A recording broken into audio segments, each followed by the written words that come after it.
What's going on, guys? JSGC here, and we are here for another Manchester City video. This time we're going to be previewing the Fulham match at home in the Carabao Cup. Fourth round, we've got a home match against the struggling Fulham side that's lost the last 4 Premier League games, and in actual fact they haven't won since their last Carabao Cup third round victory over Millwall, which was in this competition. So I'm expecting a lot of changes for them. They're trying to make things work. It's a little bit of a dangerous game because they're under no pressure. I'm not too sure whether this is a great chance for them to be able to turn their fortunes around, or whether it's a dreaded match. Obviously, any Fulham fans will probably have the answer to that one. But the strange thing about this game is Manchester City are the home side. Manchester City are in a lot better form. Manchester City are sitting top of the Premier League table, and we're not struggling. So you'd expect Manchester City to be able to win this game. At ease too, I'd add. And Fulham, well, there's no expectation. No one's expecting them to go through. No one's expecting them to turn up and do anything. So for Fulham, they've got a little bit of a no-pressure situation where what's the worst that can happen? The inevitable happens and they end up going out. So they've got everything to gain from this game. Now, they'd look for an easier tie to obviously try and build up some confidence. But the thing is, if they can, because they're under no pressure and they can win this game, all of a sudden they've got a result there that they can build their Premier League form on and be able to turn their fortunes around. So that's where we're at the moment with Manchester City. It's a chance for some players to come in for Fulham that don't normally get games to be able to impress, and they know that if they can impress in this game, they've got a good chance of then starting some more Premier League games. So there's a lot to prove there for Fulham, so it's going to be a very difficult game, I am sure. So it's like a normal game versus any Premier League side. We've got to be wary when being pit on the counter-attack, because we play a high line, particularly at home. Balls over the top, balls and crosses into the box, set pieces, free kicks, corners, etc, etc. All that stuff against typical Premier League sides we need to be wary of. They've got a lot of aerial threat. I'm not too sure if we're going to see Mitrovic in this game, but they've got a lot of aerial threat, a player that's capable of holding up the ball and having players being able to come in, come around and use pace of the squad. I mean, they've got players like Schürrle there as well. They've also got a player that I rate in Sessegnon too, that likes to hog down the left. He's a very good player, Sessegnon, so I'm just wondering if we're going to see a strong Fulham side like this, or whether we're going to see some exchanges. I'm not too sure. I'm not a Fulham expert, I don't know. All I'm expecting, though, is for Fulham to be able to dog the dogging for the lives. They're going to make this a very difficult game for us. We're going to have a makeshift team. We're going to probably have 8, 9, even 10 changes I'm expecting. I don't think it'll be full 11, but I'm expecting quite a few changes that will be a little bit mixed match. We saw it against the match against Oxford. It took us a while to get going. It was the same again. You will look at Man City's squad and you'll think, wow, that is such a strong Carabao Cup side for Manchester City. You won't believe the strength and depth of Manchester City you've got. In terms of the players playing with each other, though, not many of them have or played with each other. They've only had training sessions together, so things do tend to look a little bit disjointed. Fulham will know that if they can get off to a quick start, they've got every chance of winning this game, so we need to be careful. Just think back to the Wolves game in the Carabao Cup last season, where Wolves ended up taking us to penalties. It took us ages to settle into that game, and Wolves had 2, 3 very good opportunities to be able to have won that game. They didn't, and we ended up going through on penalties. Speaking of penalties, there's no extra time in the Carabao Cup, so it'll go straight to penalties if it is a draw after 90 minutes. Now, for Manchester City, I'm expecting us, like I said, to make changes. Expect all 7 substitutes that Manchester City had against Tottenham to start in this game, so that's 7 changes right there off the bat. I've done this video before. We've actually had team news. I do know that Fabian Delph and Danilo, I think, are fit to go. Gundogan's just started training, so Gundogan, I'm not expected to feature in this game, but he might be on the bench because he's only just returned back, whereas Delph and Danilo have had a little bit more time for their recovery, so we may well see them in this game, which is always welcome. We're not going to have Bravo, so we're going to have Muric in net, I'd expect. So that's yeah, Muric is our second goalkeeper, if you didn't know that one. I'm just wondering if we're going to see any youngsters. I'm expecting to see Brahim Diaz and Phil Foden in this game. Certainly expecting at least Phil Foden to start.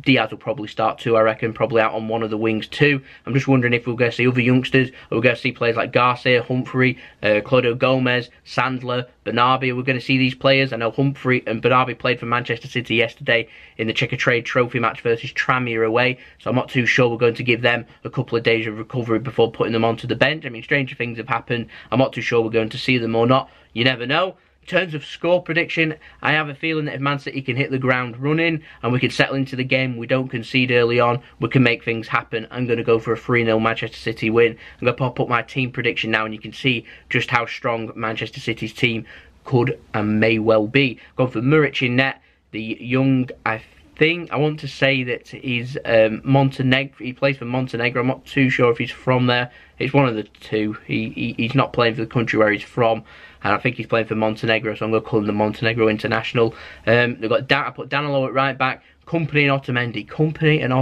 Players that haven't been getting that much time on the team, so I've gone for Company and Otamendi at centre back.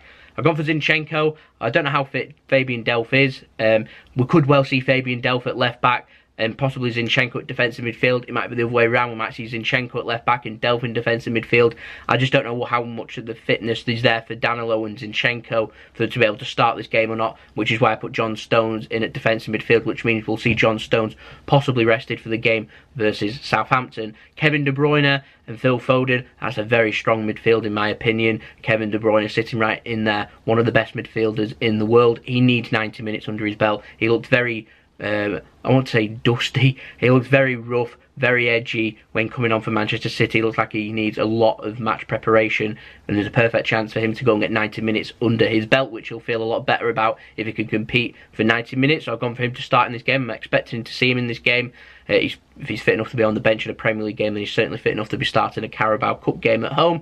Gone for Leroy Sané and Brahim Diaz on the left and right. You might see Leroy Sané out on the right wing. We might see Leroy Sané switching over to the left wing. We're seeing that a lot at the moment where we have Mahrez and Raheem Sterling when they keep rotating.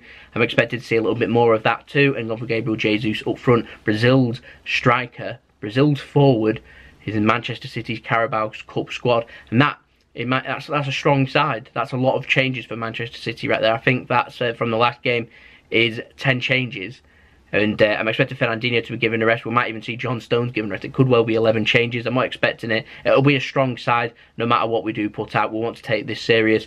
We're the cup holders. Pep likes winning trophies. We all like winning trophies. We'll take this serious and hopefully we can come out on the other end with the win and going through to the quarterfinals. Talking of quarterfinals quickly, I heard on Sky Sports yesterday that they're doing the draw tonight. Don't hold me to that one because they're a bit weird on when they do the draws. So it might be tonight, it might be Thursday night after our game, it might be Friday, it might be Saturday. Who knows when the draw is? If you do know, let me know in the comments below. I'm fairly sure I heard on Sky Sports during the Burton-Nottingham Forest game yesterday, though, that the draw is tonight. So I presume it's either before or after the Chelsea Derby County game. So stay tuned to that, or stay tuned to my Twitter if you wish. And obviously, I'll tweet about it once the draw has been done if it is before the game. So stay tuned for that one. My Twitter link is at JSGC171. You can go and check that out. Link to that's in the description below along with my Instagram. You can go check me out on that. But that's been the video. I hope you all enjoyed the video. That's been the preview. If I've missed anything out, let me know in the comments below. But do leave your score and team prediction in the comments below, and we can have a nice football discussion there. Nice and interactive. Don't forget to subscribe, put your push notifications on. We're aiming for 2,000 subscribers before the year's out. It'd be absolutely ace to get there ASAP. So make sure that if you're interested in the content, you're enjoying the content, then make sure you subscribe, press the big red button, put your push notifications on to be notified when I've uploaded. Leave a big thumbs up if you enjoyed the video. Social media links in the description below. My email also in the description below if you want to hit me with any sponsorships for any videos or any business inquiries. And also don't forget to check out my second channel, Jason Sidlow Travel Man, and my brother's partner channel, Mix It, doing Mixology Drink. You go check them out. I'll leave the links to them at the end of the video. If you want to go and check them out, like and subscribe over there. Don't forget to like and subscribe over here. Share the video, help my channel grow, and I'll see you all for the analysis up on Friday. So I'll see you then. So it's been JSGC. Have a wonderful rest of your day. Enjoy the game at the Etihad. A 7:45 kickoff. Fulham at home. So I'll see you all for the analysis on Friday. Peace. Ciao for now.